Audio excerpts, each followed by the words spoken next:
The night Isabel Vance walked into the Fairmont ballroom on the arm of Vincent Hargrove, she was not looking for revenge. She was not even looking for closure.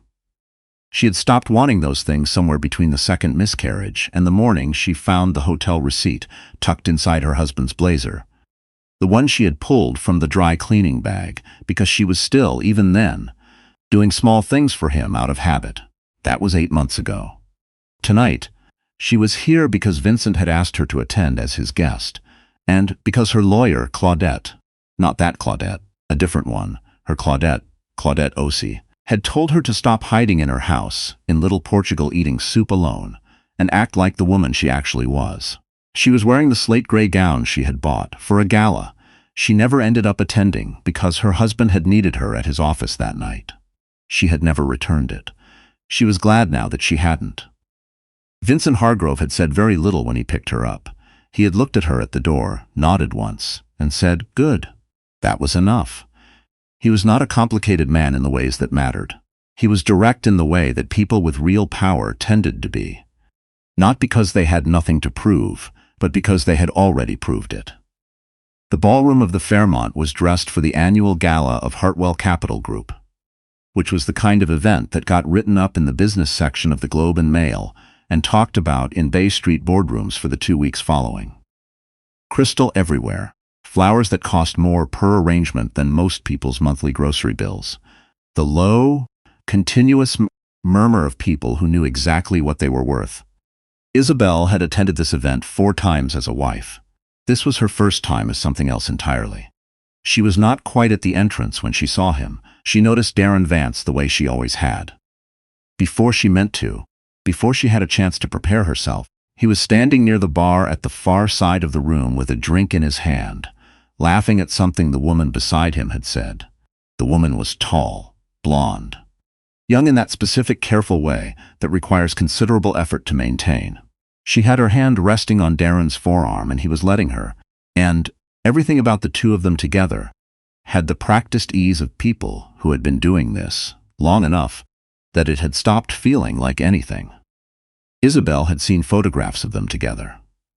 Her lawyer had made sure of that, for reasons that were strictly practical, but photographs had not prepared her for the specific quality of indifference that radiated off him in person. The way he stood there looking satisfied, looking exactly like a man who had made a decision and felt good about it.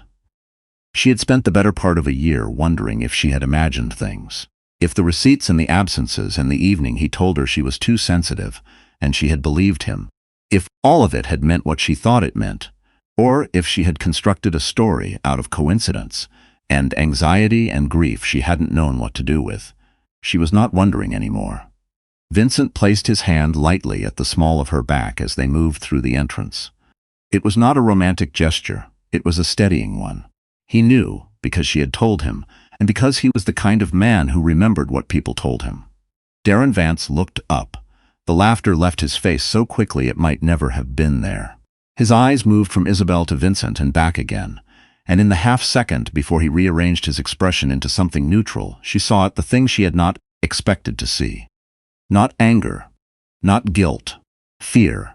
She had not known until that moment how much she had needed to see that.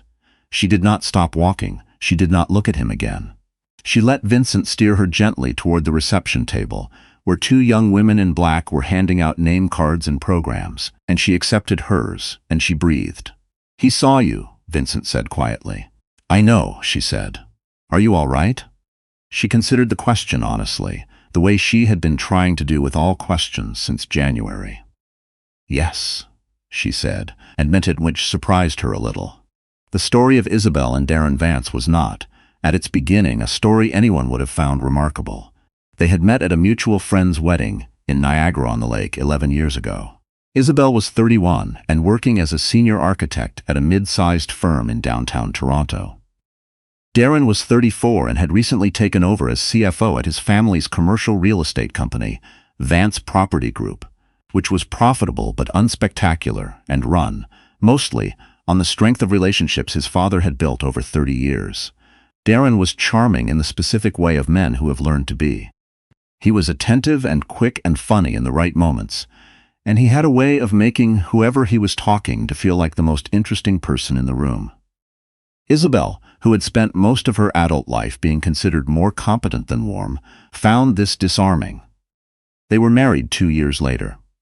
What Isabel did not understand in the beginning was that Darren's charm was not something he extended to the world at large.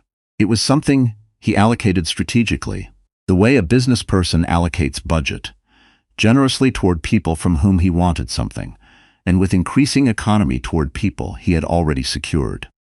As the years passed and the marriage settled into its rhythms, she understood that she had moved. At some point she could not identify from the first category into the second. She did not resent him for this, exactly. She had not had the vocabulary for it until she had started, at her therapist's suggestion, writing things down. What she had felt mostly was tired. The work during those years had saved her. Isabel had left the firm in her late 30s and opened her own studio, Vance Architecture and Design, which she had named then, without thinking very hard about it.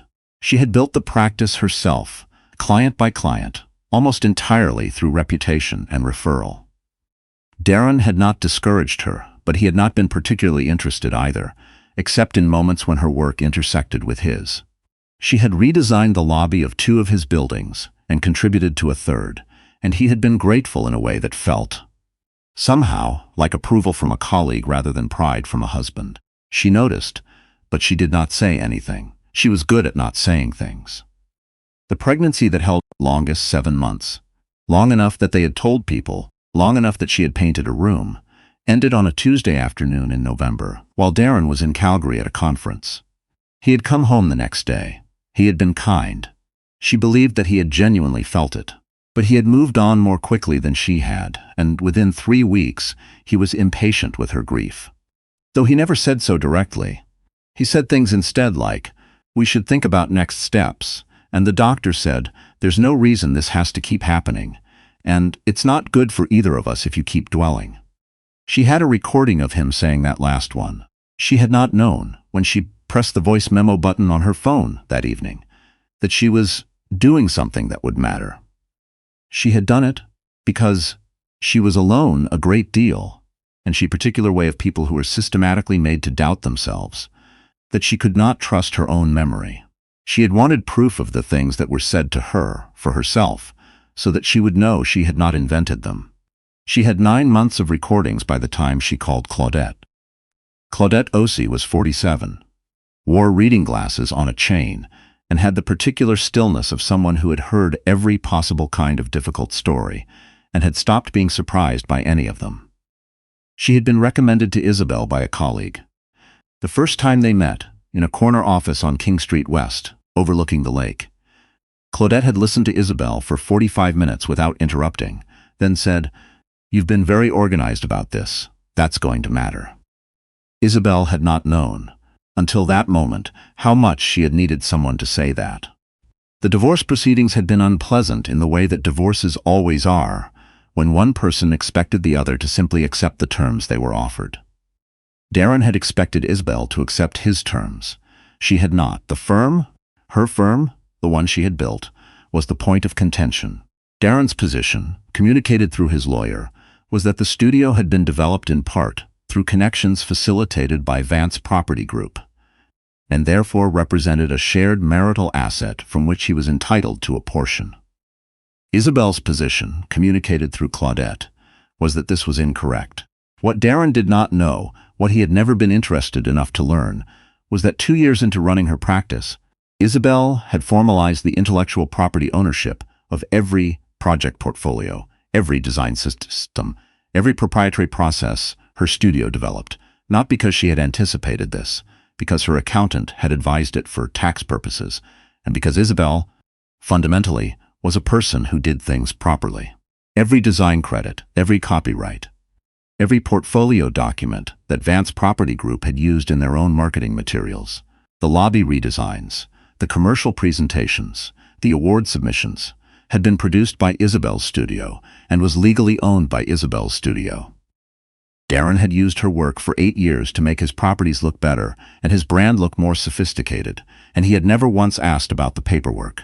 Claudette called it, with quiet precision, a significant miscalculation. The discovery process had been illuminating for everyone involved. Vincent Hargrove had come into the picture 6 months ago, though not in the way people assumed. Isabel had worked with him 3 years prior on a heritage building conversion project in the distillery district. A complicated, beautiful building that she had loved working on, and that had won an award the following year. Vincent had been the developer. He was 71 years old, widowed, and had built Hargrove Development into one of the most respected firms in the country through what he described, when people asked, as being slower than everyone else and finishing more. He had called her in January, when the news of the separation had made its way through the industry, which it had, because these things always did, and said, simply, that he hoped she was all right, and that if she needed anything, she should call him. She had not called him for 3 months. When she did, she had not needed anything specific. She had just wanted to talk to someone who knew her professionally, and who she trusted, and who was not going to tell her what she should be feeling. They had met for coffee at a place near his office in Yorkville. He had listened. He had not offered advice she hadn't asked for. He had told her, at the end, that she was one of the most talented people he had worked with, and that whatever was happening in her personal life, her work was not in question, and she should not let anyone convince her otherwise. She had cried a little in the bathroom afterward, not from sadness, from the specific relief of being seen accurately, when Vincent had asked her 2 weeks ago if she would accompany him to the Hartwell Gala. As his professional guest, he had specified, because he was giving remarks and thought having her there would be useful, which was true. She had said yes before she'd thought about it. She had not known Darren would be there. She had not planned this. But she had also, if she was being honest, not been particularly surprised. The dinner was served at round tables of 10, and Isabel was seated at Vincent's table near the front, 3 rows away from where Darren sat with the woman. Isabel now knew was named Blythe Corrigan, who worked in acquisitions at a firm on the other side of the city. She did not look at Darren's table. She talked to the woman to her left, who was a portfolio manager from Halifax visiting her daughter, and who had opinions about the new waterfront development that Isabel found genuinely interesting. She talked to the man on her right, who was a structural engineer she had met twice before at conferences. She ate the salmon. She drank 1 glass of wine and switched to water. She was not performing composure. She was simply composed. This was the part that she understood now, that she had not understood when she was in the middle of it. The marriage had been exhausting not because it was violent or dramatic, but because it had required her constantly to manage herself, to be smaller and quieter and less certain than she actually was, to sand down the edges of her own conviction so that Darren did not feel crowded by her. She was not doing that anymore. Vincent gave his remarks just before dessert. He spoke about stewardship, of capital, of communities, of the built environment, and he was good at it, measured and specific, the way he was about everything.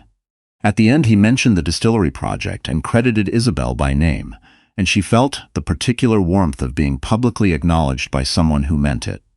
She did not look in Darren's direction. She did not need to. It was in the corridor outside the restrooms, 20 minutes before the event ended, that Darren found her. She heard him before she saw him, the specific half-controlled urgency of someone who had been watching for an opportunity and was now taking it. Isabel. She turned.